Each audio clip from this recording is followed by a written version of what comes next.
इस विच कोई शक नहीं कि भारत के प्रधानमंत्री नरेंद्र मोदी बुलारे बहुत तकड़े ने, जुमलेबाजी भी बड़े कॉन्फिडेंस के नाल कर लेंदे ने, पर पता नहीं पत्रकारां तो क्यों डरते ने। प्रधानमंत्री साहब अपनी 56 इंच छाती कढ़ के दूजे जां तीजे दिन चीन जां पाकिस्तान नूं ललकारा भी मार छड़दे ने, पर जे कोई पत्रकार सवाल पूछ ले तां सवाल तो 100 की स्पीड नाल दूर भजदे ने। बीते दिनी भारत के प्रधानमंत्री ने बड़ी वड्डी गल कही। उन्हां दी गल दे विच भी दम सी। उन्हां विद्यार्थियों नूं संबोधन करदिआं कहा कि पेपर दे विच सब तो पहलां औखे सवालों के जवाब देने चाहिए ने। इस गल नूं आधार बना के रवीश कुमार ने अपने प्रोग्राम दे विच कहा कि सरकार नूं, मंत्रियों नूं, प्रधानमंत्री नूं भी पत्रकारां दे औखे सवालों के जवाब पहलां देने चाहिए ने अते अक्षय कुमार वर्गियां दे हल्के फुल्के प्रश्नों के उत्तर बाद दे विच देने चाहिए ने। भारत के प्रधानमंत्री नरेंद्र मोदी ने पेपर दे विच सब तो पहलां औखे सवालों के जवाब देने की गल किस संदर्भ दे विच आखी, सब तो पहलां वो सुनते हैं। साथियों, आपने देखा होगा टीचर्स, माता पिता हमें सिखाते हैं कि जो सरल है वो पहले करें। ये आम तौर पर ये कहा जाता है और एग्जाम में तो खास तौर पर बार बार कहा जाता है कि जो सरल उसको पहले करो भाई, जब टाइम बचेगा तब वो कठिन है उसको हाथ लगाना। लेकिन पढ़ाई को लेकर मैं समझता हूं ये सलाह आवश्यक नहीं है और उपयोगी भी नहीं। मैं जरा इन चीज को अलग नजरिए से देखता हूं। मैं कहता हूं जबकि पढ़ाई की बात हो तो कठिन जो है उसको पहले लीजिए। आपका माइंड फ्रेश है, आप खुद फ्रेश हैं, उसको अटेंड करने का प्रयास कीजिए। जब कठिन को अटेंड करेंगे तो सरल तो और भी आसान हो जाएगा। मैं अपना अनुभव बताता हूं। जब मैं मुख्यमंत्री था, प्रधानमंत्री बना, तो मुझे भी बहुत कुछ पढ़ना पड़ता है, बहुत कुछ सीखना पड़ता है, बहुतों से सीखना पड़ता है, चीजों को समझना पड़ता है। तो मैं क्या करता था, जो मुश्किल बातें होती है, जिसके निर्णय थोड़े गंभीर होते हैं, मैं मेरे सुबह जो शुरू करता हूं तो कठिन चीजों से शुरू करना पसंद करता हूं। मुश्किल से मुश्किल चीजें मेरे अफसर मेरे सामने लेकर के आते हैं, तो उनको मालूम है कि वो मेरा एक अलग मूड होता है। मैं चीजों को बिल्कुल तेजी से समझ लेता हूँ, निर्णय करने की दिशा में आगे बढ़ता हूँ। मैंने अपना एक नियम बनाया है, कोशिश की है। और जो सरल चीजें हैं, दिन भर की थकान के बाद रात देर हो जाती है, तो चलो भाई अब उनको मैं ज़्यादा दिमाग खपाने की जरूरत नहीं हो, कोई गलती होने का कारण नहीं है, तो उन चीज़ों को मैं देर रात तक खींच लेता हूँ। लेकिन सुबह जब उठता हूँ तो फिर कठिन से ही मुकाबला करने के लिए निकल पड़ता हूँ। दोस्तों, एक और बात हमें अपने आप से सीखनी चाहिए।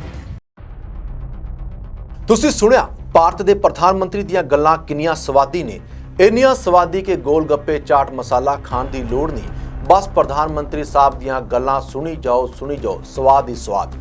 पर सवाल वड्डा ये खड़ा हुंदा है कि जिहड़ी नसीहत प्रधानमंत्री साहब बच्चों नूं दे रहे ने, कि वो आप उस उत्ते पहरा देंदे ने? जवाब स्पष्ट है, ना। क्योंकि सोशल मीडिया के उत्ते नरेंद्र मोदी होरां दीयां वीडियोज़ भरियां पईयां ने, जदों वो पत्रकारां दे सख्त सवालों का जवाब देने तो भजदे नज़र आए ते सख्त सवाल सुन के उन्हां दे पसीने छुट गए। देखते हैं छोटा जा ट्रेलर। अपनी दोस्ती बनी रहे यार। You came here, I'm happy and thankful to you. अपनी दोस्ती बनी रहे यार। You came here, I'm happy and thankful to you. तुसीं देखिया कि पत्रकार दे सवाल अगे नरेंद्र मोदी होरां दा किवें पसीना छुट रहा है। ਉਹ इस करके क्योंकि उन्हां कोल पत्रकारां दे सवालों का जवाब देने का तजर्बा घट है ते अपनी मन की बात कहण दा ज़्यादा। हुण असीं तुहानूं एक होर दिलचस्प गल दसदे हां। साल 2020 के आरंभ दे विच RTI राहीं एक खबर चैनल ने प्रधानमंत्री नरेंद्र मोदी दीयां प्रैस कानफ्रेंसां संबंधी प्रधानमंत्री दफ्तर नूं पुछया। जवाब मिलिया कि साडे कोल उन्हां दीयां प्रैस कानफ्रेंसां दा कोई रिकॉर्ड मौजूद नहीं। असलीयत यह है कि उन्होंने कोई भी अजी खुली प्रैस कानफ्रेंस नहीं की जिस दे विच पत्रकारां दे सवालों के जवाब दिते होण। विद्यार्थियों नूं समझाउणा, सलाह देणियां आसान ने, उन्हां स्थितियां दे विचों खुद लंघना कठिन है। सरकार सवालों के जवाब क्यों नहीं देंदी? औखे सवालों के तां बिल्कुल नहीं। मीडिया दे कोल ਜਨਤਾ ਕੋਲ ਵੀ ਔਖੇ ਸੌਖੇ ਸਵਾਲਾਂ ਦੀ ਲੰਮੀ ਸੂਚੀ ਬਣੀ ਹੋਈ ਹੈ। ਪੱਤਰਕਾਰਾਂ ਦੇ ਸਵਾਲਾਂ ਦਾ ਸਾਹਮਣਾ ਕਿਉਂ ਨਹੀਂ ਕਰਦੇ ਪ੍ਰਧਾਨ ਮੰਤਰੀ ਨਾਂ ਦੇ ਸਰਲੇਖ ਦੇ ਹੇਠ ਛਪੇ ਇੱਕ ਲੇਖ ਦੇ ਵਿੱਚ ਪ੍ਰੋਫੈਸਰ ਕੁਲਬੀਰ ਸਿੰਘ ਹੋਰਾਂ ਨੇ ਬੜੇ ਵਿਸਥਾਰ ਦੇ ਨਾਲ ਦੱਸਿਆ ਹੈ ਕਿ ਪ੍ਰਧਾਨ ਮੰਤਰੀ ਸਾਹਿਬ ਨੇ ਹੁਣ ਤੱਕ ਕਿੰਨੀਆਂ ਪ੍ਰੈਸ ਕਾਨਫਰੰਸ ਕੀਤੀਆਂ। ਪ੍ਰਧਾਨ ਮੰਤਰੀ ਨਰਿੰਦਰ ਮੋਦੀ ਨੇ ਪਹਿਲੀ ਪ੍ਰੈਸ ਕਾਨਫਰੰਸ ਉਦੋਂ ਕੀਤੀ ਜਦੋਂ ਦੂਜੀ ਵਾਰ ਚੋਣ ਮੁਹਿੰਮ ਉਪਰੰਤ ਨਤੀਜਿਆਂ ਦੀ ਉਡੀਕ ਦੇ ਵਿੱਚ ਸਨ। ਉਹਨਾਂ ਲੋਕਾਂ ਦਾ ਧੰਨਵਾਦ ਕੀਤਾ ਅਤੇ ਪੱਤਰਕਾਰਾਂ ਦੇ ਸਵਾਲਾਂ ਦੇ ਜਵਾਬ ਦੇਣ ਲਈ ਅਮਿਤ ਸ਼ਾਹ ਨੂੰ ਅੱਗੇ ਕਰ ਦਿੱਤਾ। ਉਹ ਇਹ ਕਹਿੰਦਿਆਂ ਖਾਮੋਸ਼ ਹੋ ਗਏ, ਮੈਂ ਮੀਡੀਆ ਦੀ ਸ਼ਲਾਘਾ ਕਰਦਾ ਹਾਂ। ਉਹਨਾਂ ਪੱਤਰਕਾਰਾਂ ਦੇ ਕਿਸੇ ਵੀ ਪ੍ਰਸ਼ਨ ਦਾ ਉੱਤਰ ਨਹੀਂ ਦਿੱਤਾ ਅਤੇ ਅਮਿਤ ਸ਼ਾਹ ਪ੍ਰੈਸ ਕਾਨਫਰੰਸ ਨੂੰ ਸੰਬੋਧਨ ਕਰਨ ਲੱਗੇ।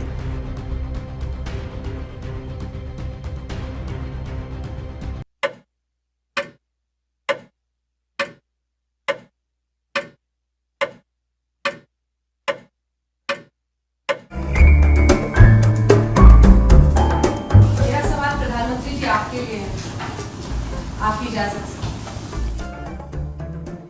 हम तो डिसिप्लिन सोल्जर है, अध्यक्ष हमारे लिए सब कुछ होते हैं। सर मेरा सवाल प्रधानमंत्री से था कि क्योंकि आपकी पहली प्रेस कॉन्फ्रेंस से आप बता रहे थे, पहला सवाल कि विपक्षी पार्टियां खिचड़ी पकाने लग रही हैं। 23 तारीख को सोनिया गांधी जी ने मीटिंग बुला ली है, उधर जो है केसीआर साहब वो सबसे मुलाकात कर रहे हैं, तो ऐसे में इनके लिए आपका क्या सजेशन? देखिए, हमें पूरा भरोसा है कि हम चुनाव जीतने जा रहे हैं। 6 बजे तक चुनाव अभियान था, हम जनता के संपर्क में रहे हैं। उनको लगता है कि मैदान में अब कोई काम नहीं रहा है तो वो ड्राइंग रूम की मीटिंग कर रहे हैं। कांग्रेस पार्टी का पूरा एजेंडा कैंपेनिंग का रहा है कि प्राइम मिनिस्टर रफाल के मुद्दे में क्यों नहीं बोल रहे। आज भी कह रहे हैं कि अगर वो डाइट पे आए हैं तो रफाल के मुद्दे पे क्या है क्लैरिफिकेशन देना चाहेंगे। मैंने जवाब दे दिया ना, हर चीज का जवाब प्रधानमंत्री जी ने देना जरूरी नहीं है, क्योंकि सवाल का बुनियाद ही नहीं है, बेसिस नहीं है। Thank you very much. 5 ਸਾਲ ਸਰਕਾਰ ਚਲਾਉਣ ਬਾਅਦ ਇਹ ਪ੍ਰਧਾਨ ਮੰਤਰੀ ਦੀ ਪਹਿਲੀ ਪ੍ਰੈਸ ਕਾਨਫਰੰਸ ਸੀ। ਉਹ ਇਸ ਦੇ ਵਿੱਚ 17 ਮਿੰਟ ਬੈਠੇ ਪਰ ਇੱਕ ਵੀ ਪ੍ਰਸ਼ਨ ਦਾ ਜਵਾਬ ਨਹੀਂ ਦਿੱਤਾ। ਪ੍ਰਧਾਨ ਮੰਤਰੀ ਨਰਿੰਦਰ ਮੋਦੀ ਲੰਮੇ ਭਾਸ਼ਣ ਕਰਨ ਦੇ ਵਿੱਚ ਮਾਹਰ ਨੇ, ਪਰ ਪੱਤਰਕਾਰਾਂ ਦੇ ਸਵਾਲਾਂ ਤੋਂ ਉਹ ਹਮੇਸ਼ਾ ਬਚਦੇ ਰਹੇ ਨੇ। ਸਵਾਲ ਉਠਾਉਣ ਵਾਲੇ ਉਹਨਾਂ ਨੂੰ ਚੰਗੇ ਨਹੀਂ ਲੱਗਦੇ। ਬੀਤੇ ਸਾਲਾਂ ਦੌਰਾਨ ਉਹਨਾਂ ਨੇ ਕੁਝ ਕੁ ਟੀਵੀ ਇੰਟਰਵਿਊਜ਼ ਦਿੱਤੀਆਂ, ਪਰ ਅਜੇ ਐਂਕਰਾਂ ਕਲਾਕਾਰਾਂ ਨੂੰ ਜਿਹੜੇ ਭਾਜਪਾ ਪੱਖੀ ਨੇ ਅਤੇ ਸਵਾਲਾਂ ਦੀ ਸੂਚੀ ਪਹਿਲਾਂ ਤੈਅ ਕਰ ਲਈ ਜਾਂਦੀ ਹੈ। ਉਹਨਾਂ ਦੇ ਵਿੱਚ ਦੇਸ਼ ਦੀਆਂ ਸਮੱਸਿਆਵਾਂ ਸੰਬੰਧੀ ਕੋਈ ਸਵਾਲ ਨਹੀਂ ਹੁੰਦਾ।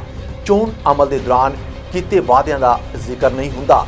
ਮਹਿੰਗਾਈ, ਬੇਰੁਜ਼ਗਾਰੀ ਦੀ ਗੱਲ ਨਹੀਂ ਕੀਤੀ ਜਾਂਦੀ। ਅਜਿਹੀਆਂ ਇੰਟਰਵਿਊ ਦੇ ਵਿੱਚ ਉਹਨਾਂ ਨੂੰ ਪੁੱਛਿਆ ਜਾਂਦਾ ਹੈ ਕਿ ਤੁਸੀਂ ਇੱਕ ਦਿਨ ਦੇ ਵਿੱਚ 18 ਘੰਟੇ ਕਿਵੇਂ ਕੰਮ ਕਰ ਲੈਂਦੇ ਹੋ, ਕੇਵਲ 4 ਘੰਟੇ ਸੌਂ ਕੇ ਤੁਸੀਂ ਸਾਰਾ ਦਿਨ ਚੁਸਤ ਦਰੁਸਤ ਕਿਵੇਂ ਰਹਿੰਦੇ ਹੋ, ਤੁਸੀਂ ਆਪਣਾ ਕੰਮਕਾਜ, ਆਪਣੀਆਂ ਜ਼ਿੰਮੇਵਾਰੀਆਂ ਦੀ ਵਿਉਂਤਬੰਦੀ ਕਿਵੇਂ ਕਰਦੇ ਹੋ। सोने का समय या खाने का समय इतना छोड़ दूं जो मैं खुद के लिए, ईश्वर ने जो व्यवस्था की है तो मुझे उपयोग करना पड़ता है। बाकी सारा समय मैं और मेरा गुजरात, लोगों के काम, इसी में लगा रहता हूँ जी। देखिए, आज मैं अभी आया एयरपोर्ट से, पूरे दिन भर मैं छत्तीसगढ़ था, महाराष्ट्र था, मेरी 3D सभा थी। लेकिन जब मैं जलगांव से निकला तो पता चला कि बड़ी आंधी आई है, तो मैंने वहीं से शुरू कर दिया, बताओ भाई क्या स्थिति है, कि कोई मरे हैं क्या लोग, कहीं नुकसान हुआ है क्या। फटाफट मैं उसमें लग गया, इसके कारण आपके पास भी देर से पहुंचा। तो मैं चैन से बैठ नहीं सकता हूँ। मेरा मन ऐसे में ब्रह्मांड हो चुका है। यही मेरी जनता ही मेरा भगवान है। ਜਿਹੜੀ ਟੈਲੀਵਿਜ਼ਨ ਇੰਟਰਵਿਊ ਦੇ ਵਿੱਚ ਉਹਨਾਂ ਨੂੰ ਸਖਤ ਅਤੇ ਔਖੇ ਸਵਾਲ ਪੁੱਛੇ ਗਏ, ਜਾਂ ਤਾਂ ਉਸ ਇੰਟਰਵਿਊ ਨੂੰ ਉਹ ਵਿਚਾਲੇ ਛੱਡ ਗਏ ਜਾਂ ਗੱਲਬਾਤ ਦਾ ਵਿਸ਼ਾ ਬਦਲ ਦਿੱਤਾ। ਕਿਸੇ ਦੇਸ਼ ਦੇ ਹਿੱਤ ਦੇ ਵਿੱਚ ਇਹ ਚੰਗੀ ਗੱਲ ਨਹੀਂ ਕਿ ਉਸ ਦੇਸ਼ ਦਾ ਪ੍ਰਧਾਨ ਮੰਤਰੀ ਸੱਚਾਈ ਦਾ ਸਾਹਮਣਾ ਕਰਨ ਤੋਂ ਭੱਜੇ। ਮੋਦੀ ਸਰਕਾਰ ਅੱਗੇ ਵੱਡੇ ਸਵਾਲ ਖੜੇ ਨੇ, ਖਾਸ ਕਰਕੇ ਕਰੋਨਾ ਸੰਕਟ ਨੂੰ ਲੈ ਕੇ। ਪ੍ਰਧਾਨ ਮੰਤਰੀ ਨਰਿੰਦਰ ਮੋਦੀ ਨੇ ਸੰਯੁਕਤ ਰਾਸ਼ਟਰ ਦੀ ਆਰਥਿਕ ਅਤੇ ਸਮਾਜਿਕ ਕੌਂਸਲ ਦੇ ਵਿੱਚ ਆਪਣਾ ਵਰਚੁਅਲ ਭਾਸ਼ਣ ਪੇਸ਼ ਕਰਦਿਆਂ ਕਿਹਾ ਸੀ, ਭਾਰਤ ਨੇ ਕੋਵਿਡ-19 ਦੇ ਵਿਰੁੱਧ ਜੰਗ ਨੂੰ ਇੱਕ ਜਨ ਅੰਦੋਲਨ ਬਣਾ ਦਿੱਤਾ ਹੈ, ਪਰ ਉਹਨਾਂ ਕਰੋਨਾ ਦੇ ਵਿਰੁੱਧ ਜੰਗ ਇੱਕ ਲੋਕ ਲਹਿਰ ਬਣਨ ਦਾ ਸਬੂਤ ਕਿਸੇ ਨੂੰ ਵੀ ਨਾ ਦਿੱਤਾ। ਇਸ ਦੇ ਉਲਟ ਸੋਸ਼ਲ ਮੀਡੀਆ ਦੇ ਉੱਤੇ ਹਜ਼ਾਰਾਂ ਅਜੇ ਆਮ ਲੋਕ ਨੇ ਜੋ ਕਿ ਆਪਣੀ ਹੱਡਬੀਤੀ ਲਿਖ ਰਹੇ ਨੇ, ਸੁਣਾ ਰਹੇ ਨੇ ਅਤੇ ਇਸ ਨੂੰ ਸੁਣਨ ਵਾਲਿਆਂ ਦੇ ਰੋਂਗਟੇ ਖੜੇ ਹੋ ਰਹੇ ਨੇ। आज भारत में 96% से ज्यादा केसेस रिकवर हो चुके हैं। फैटेलिटी रेट में भी भारत दुनिया के उन देशों की लिस्ट में है जहां ये रेट सबसे कम है। देश और दुनिया में कोरोना की स्थिति को सामने रखते हुए जो प्रेजेंटेशन यहां दिया गया, उससे भी कई अहम पहलू हमारे सामने आए हैं। दुनिया के अधिकांश कोरोना प्रभावित देश ऐसे हैं जिन्हें कोरोना की कई वेव्स का सामना करना पड़ा है। हमारे देश में भी कुछ राज्यों में केसेस कम होने के बाद अचानक से वृद्धि होने लगी है।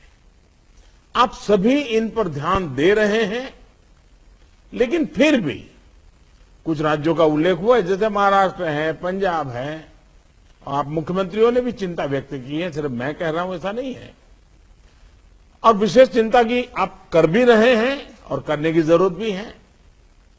हम ये भी देख रहे हैं कि महाराष्ट्र और एमपी में टेस्ट पॉजिटिविटी रेट बहुत ज्यादा है और केसों की संख्या भी बढ़ रही है, बहुत आ रहे हैं।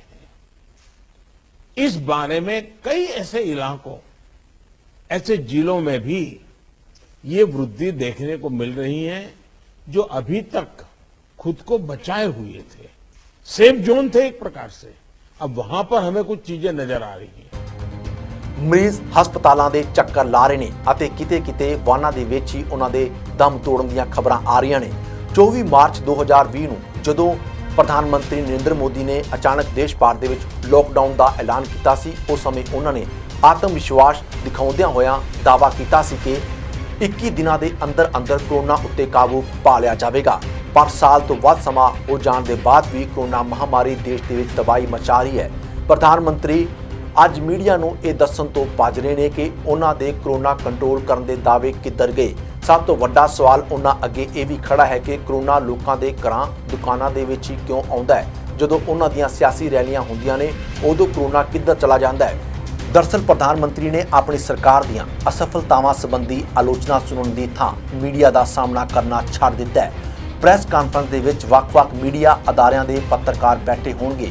ਕੋਈ ਨੋਟਬੰਦੀ ਦੀਆਂ ਪ੍ਰਾਪਤੀਆਂ ਸੰਬੰਧੀ ਸਵਾਲ ਪੁੱਛੇਗਾ, ਕੋਈ GST ਤੋਂ ਕੇਂਦਰ ਤੇ ਰਾਜਾਂ ਨੂੰ ਪਹੁੰਚੇ ਫਾਇਦਿਆਂ ਦੀ ਗੱਲ ਕਰੇਗਾ, ਕੋਈ ਕੋਰੋਨਾ ਕਾਰਨ ਮਚੀ ਹਾਹਾਕਾਰ ਦਾ ਮੁੱਦਾ ਛੇੜੇਗਾ। ਮੈਂ ਮੋਟਰ ਮਾਰਕੀਟ ਪ੍ਰਧਾਨ ਕਰਮਚੰਦ ਸ਼ਰਮਾ ਜੀ ਤੇ ਜਿਹੜਾ ਇਹ ਲਾਕਡਾਊਨ ਹੈ ਇਹਦੇ ਨਾਲ ਕਾਰੋਬਾਰੀਆਂ ਦਾ ਬੜਾ ਕਾਰੋਬਾਰ ਪ੍ਰਭਾਵਿਤ ਹੋ ਰਿਹਾ, ਕਿਉਂਕਿ ਦੁਕਾਨਾਂ ਦੇ ਰਾਤ ਨੂੰ 9 ਵਜੇ ਤੋਂ ਬਾਅਦ ਖਾਣੇ ਖੁਣੇ ਲੋਕ ਜਾਂਦੇ ਨੇ, ਉਹ ਬਿਲਕੁਲ ਹੋ ਗਿਆ। ਅੱਗੇ ਕਾਰੋਬਾਰ ਠੱਪ ਹੋ ਗਏ ਨੇ। ਕਰੋਨਾ ਦੇ ਬਾਅਦ ਬੜੀ ਮੁਸ਼ਕਿਲ ਅਜੇ ਤੱਕ ਬੰਦਾ ਆਪਣੀ ਸਿਰਫ ਦਿਹਾੜੀ ਕੱਢਣ ਲੱਗਿਆ ਸੀ, ਤੇ ਇਹ ਦੁਬਾਰਾ ਜਿਹੜਾ ਸ਼ੁਰੂ ਹੋ ਰਿਹਾ ਇਹਦੇ ਨਾਲ ਹੋਰ ਬੇੜਾ ਗਰਕ ਹੋ ਜਾਏਗਾ। ਜਦ ਵੈਕਸੀਨ ਆ ਗਈ ਆ ਤੇ ਫਿਰ ਇਹ ਲਾਕਡਾਊਨ ਜਾਂ ਇਹਦੋਂ ਕੈਰਫੁਲ ਲਾਉਣ ਦਾ ਕੋਈ ਮਤਲਬ ਨਹੀਂ, ਕਿਉਂਕਿ ਵੈਕਸੀਨ ਲਗਾਓ ਤੇ ਅਜੇ ਕਾਰੋਬਾਰ ਪਹਿਲੇ ਨਹੀਂ ਖੁੱਲੇ, ਠੀਕ ਹੈ ਨਹੀਂ। ਜਦੋਂ ਇਲੈਕਸ਼ਨ ਸੀ ਉਦੋਂ ਕੋਈ ਕਰੋਨਾ ਨਹੀਂ ਸੀ, ਉੱਥੇ ਰੈਲੀਆਂ ਹੋ ਰਹੀਆਂ, ਕੋਈ ਕਰੋਨਾ ਨਹੀਂ। ਕਿਸਾਨ ਬੈਠੇ ਨੇ ਧਰਨੇ ਤੇ, ਕੋਈ ਕਰੋਨਾ ਨਹੀਂ। ਤੇ ਸਾਡੀਆਂ ਦੁਕਾਨਾਂ ਤੇ ਆ ਕੇ ਕਰੋਨਾ ਗਿਰ ਗਿਆ ਆ ਕੇ ਇਹਨਾਂ ਦਾ। ਤੇ ਅਸੀਂ ਕਹਿੰਦੇ ਆ ਵੀ ਕੋਈ ਇਹਦਾ ਲਾਕਡਾਊਨ ਨਹੀਂ ਹੋਣਾ ਚਾਹੀਦਾ, ਕੋਈ ਦਾ ਉਹ ਨਹੀਂ ਹੋਣਾ ਚਾਹੀਦਾ, ਕਿਉਂਕਿ ਅੱਜ ਬੜੀ ਮੁਸ਼ਕਿਲ 7 ਤੋਂ ਲੈ ਕੇ ਸ਼ਾਮ ਦੇ 7 ਵਜੇ ਤੱਕ ਬੜੀ ਮੁਸ਼ਕਿਲ ਬੰਦਾ 500 ਰੁਪਏ ਬੜੀ ਮੁਸ਼ਕਿਲ ਕਮਾ ਰਿਹਾ, ਜਿਹਦੇ ਨਾਲ ਉਹਦਾ ਟੱਬਰ ਦਾ ਗੁਜ਼ਾਰਾ ਨਹੀਂ ਹੋ ਰਿਹਾ। ਸਰ ਇਦਾਂ ਹੁੰਦਾ, ਜੇ ਪਹਿਲਾਂ ਲਾਕਡਾਊਨ ਚੱਲ ਰਿਹਾ ਸੀ ਆਪਣਾ, ਠੀਕ ਹੈ ਨਾ ਜੀ, ਤੇ ਹੁਣ ਲਾਕਡਾਊਨ ਮਾੜਾ ਜਿਹਾ ਕੰਮ ਖੋਲਿਆ ਸੀ 20 ਦਿਨ ਤੋਂ ਥੋੜਾ ਜਿਹਾ, ਠੀਕ ਆ। ਬੱਚਿਆਂ ਨੂੰ ਤਨਖਾਹ ਦੇ ਸਕਦੇ ਸੀ ਮਾੜੇ ਮੋਟੇ, ਠੀਕ ਆ। ਹੁਣ ਦੁਬਾਰਾ ਰੌਲਾ ਪੈਣ ਨਾਲ ਸਾਨੂੰ 4 ਦਿਨ ਹੋ ਗਏ ਬਿਲਕੁਲ ਵਿਹਲੇ ਬੈਠੇ ਆ। ਵਰਕਰ ਵੀ ਨਹੀਂ ਕੰਮ ਕਰ ਸਕਦੇ, ਅਸੀਂ ਵੀ ਨਹੀਂ ਕੰਮ ਕਰ ਸਕਦੇ। ਥੋੜਾ ਜਿਹਾ 5-4 ਦਾ ਕੰਮ ਕਰ ਕਿੱਥੇ ਵੰਡੀਏ, 7 ਬੰਦੇ ਕਿੱਥੇ ਵੰਡ ਲੂਗਾ ਬੰਦਾ, ਪੈਸੇ ਵੰਡ ਲੂਗਾ, ਠੀਕ ਹੈ ਨਾ।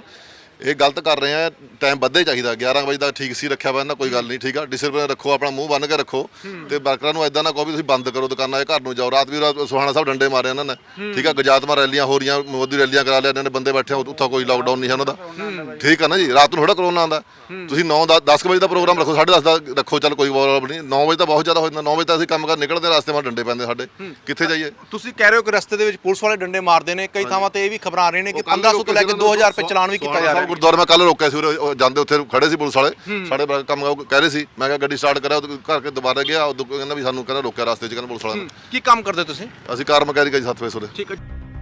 ਕੋਈ ਪੱਤਰਕਾਰ ਪੁੱਛੇਗਾ ਕਿ ਸਾਡੇ ਦੇਸ਼ ਦੇ ਵਿੱਚ ਹਰ ਕੋਈ ਹੱਕਾਂ ਲਈ ਸੜਕਾਂ ਦੇ ਉੱਤੇ ਕਿਉਂ ਬੈਠਾ ਹੈ। ਕੋਈ ਪੁੱਛੇਗਾ ਦੇਸ਼ ਦਾ ਕਿਸਾਨ ਅੱਜ ਮੋਦੀ ਸਰਕਾਰ ਉੱਤੇ ਵਿਸ਼ਵਾਸ ਕਿਉਂ ਨਹੀਂ ਕਰ ਰਿਹਾ। ਕੋਈ ਪੱਤਰਕਾਰ ਇਹ ਪੁੱਛੇਗਾ ਕਿ ਕਿਸਾਨਾਂ ਨੂੰ ਅਣਗੌਲਿਆ ਕਿਉਂ ਕੀਤਾ ਜਾ ਰਿਹਾ ਹੈ। ਕੋਈ ਡਿੱਗਦੀ ਢਹਿੰਦੀ ਆਰਥਿਕਤਾ, ਲਗਾਤਾਰ ਵੱਧ ਰਹੀ ਬੇਰੁਜ਼ਗਾਰੀ ਬਾਰੇ ਸਵਾਲ ਪੁੱਛੇਗਾ। ਕਿੱਥੋਂ ਤੇ ਕਿਵੇਂ ਦੇਣਗੇ ਜਵਾਬ ਪ੍ਰਧਾਨ ਮੰਤਰੀ। ਅਜਿਹੀਆਂ ਸੰਭਾਵਨਾਵਾਂ ਦੇ ਚਲਦਿਆਂ ਕਿਉਂ ਕੋਈ ਨੇਤਾ ਪ੍ਰੈਸ ਕਾਨਫਰੰਸ ਕਰੇਗਾ। ਕਰਨ ਥਾਪਰ ਨੇ ਇੱਕ ਇੰਟਰਵਿਊ ਦੇ ਵਿੱਚ ਗੁਜਰਾਤ ਦੇ ਦੰਗਿਆਂ ਸੰਬੰਧੀ ਸਵਾਲ ਪੁੱਛਿਆ ਤਾਂ ਉਹ ਚਲਦੀ ਇੰਟਰਵਿਊ ਦੇ ਵਿੱਚੋਂ ਉੱਠ ਕੇ ਚਲੇ ਗਏ।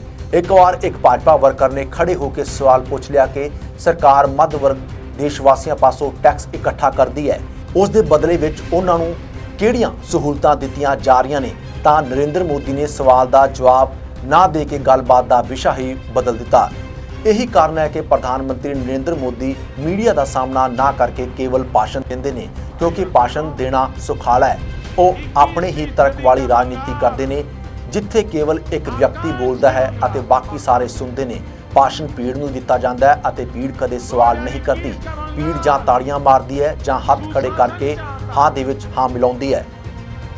2021 का बंगाल आशोल परिवर्तन चाहता है। यहां का गरीब, यहां का मध्यम वर्ग शांति चाहता है, स्थिरता चाहता है। वो बेरोक टोक काम करना चाहता है, अपने बच्चों का जीवन बेहतर बनाना चाहता है। वो चाहता है सरकार उसको अवसर दे, उसको आगे बढ़ने के लिए वातावरण दे।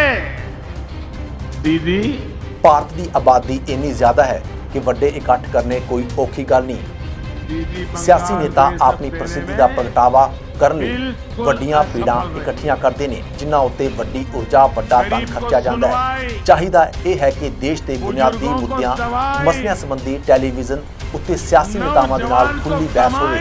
ਹਰੇਕ ਨੇਤਾ, ਹਰੇਕ ਪਾਰਟੀ ਆਪਣੀਆਂ ਨੀਤੀਆਂ ਸਪਸ਼ਟ ਕਰੇ, ਉਸ ਦੀ ਰੋਸ਼ਨੀ ਦੇ ਵਿੱਚ ਦੇਸ਼ਵਾਸੀ ਵੋਟ ਦਾ ਇਸਤੇਮਾਲ ਕਰਨ। सरकार ही दे सकती है, बीजेपी की डबल इंजन की सरकार ही दे सकती है। इसलिए आज पूरा बंगाल कह रहा है, बांग्लार दरकार बीजेपी सरकार। ਪਰ ਦੁੱਖ ਦੇ ਨਾਲ ਕਹਿਣਾ ਪੈ ਰਿਹਾ ਹੈ ਕਿ ਅੱਜ ਮੀਡੀਆ ਦਾ ਇੱਕ ਵੱਡਾ ਹਿੱਸਾ ਸਿਆਸੀ ਟੂਲ ਬਣ ਚੁੱਕਿਆ ਹੈ। ਸਵਾਲ ਵੀ ਨਹੀਂ ਪੁੱਛੇ ਜਾ ਰਹੇ।